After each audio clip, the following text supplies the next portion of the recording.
Welcome back to Headlines Now, and it's now time to take a look at all the headlines coming in from the madness and the mayhem courtesy of the Cricket World Cup 2011.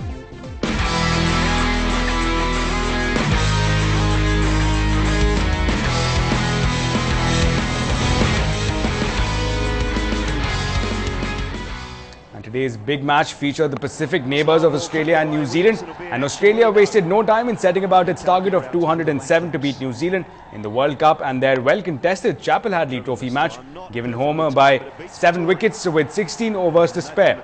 Now, Michael Clarke on 24 and Cameron White on 22 saw Australia home after a superb 133-run opening stand by Shane Watson and Brad Haddin. It was an effort far from a true contest when New Zealand collapsed to 73 for 6 after being asked to bat first.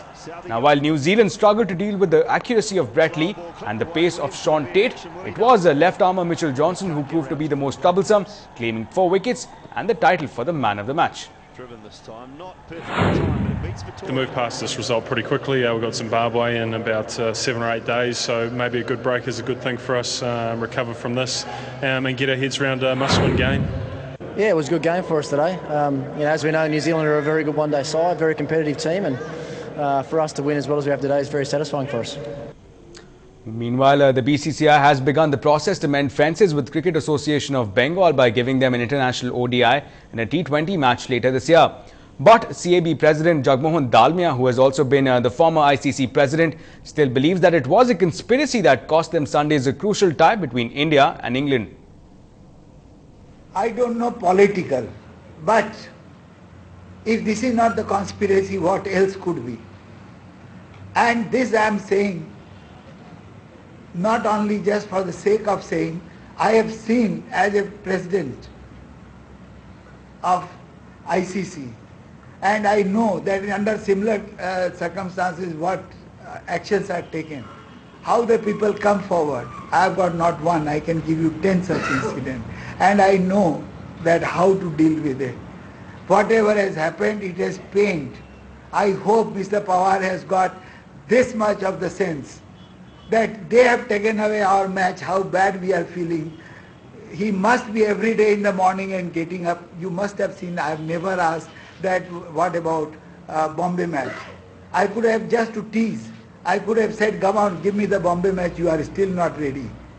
And finally, a successful business venture where you get to work in a field of your choice and also remain your own boss. It's every youth's dream come true. And nudging the young towards realizing these dreams is Loyola College. Pratiksha Ramkumar brings us this report. Think out of the box. Become an entrepreneur. This was the mantra at the Entrepreneurship Summit at a city college on Friday. As young businessmen shared their trade secrets, a group of eager students took note. Even if somebody wants to start up, as long as they have a great idea and they have good conviction, you have venture capitalists funding them as well. So that way, I don't really see the ideas not working out. Of course, you necessarily need to have a plan B as well. You can't obviously say, okay, this is it, and go for it. But you definitely, as long as you're pretty convinced, then you should go for it. The paper presentation was so deep into the subject. They gave me the real look of the world. And I had no idea how a company is to be formed and how the whole process takes place. Now I'm totally aware, and since I'll be having a copy of the abstract, I'll be going through it throughout the day. From confusion, some clarity emerged for students torn between opening a restaurant, running a website, or getting into the catering business. Thanks to speakers who spoke on everything from investment options to projected profits. It's a major opportunity to learn from the experience of these entrepreneurs, because many of us, we know for sure that we want to start out on our own, but we don't have that encouragement, that sort of that push to start up on our own. As in, our parents are not very encouraging of the idea of entrepreneurship as yet, so we need that support. The aim of the summit was to build brand India. While those with hands-on experience shared their roadmap, the scholars too were on the same page, with postdoctoral students presenting papers. In short, it was a complete lesson for the aspirants. In Chennai with Pratiksha, Chandi Thomas for Ndtv-Hindu.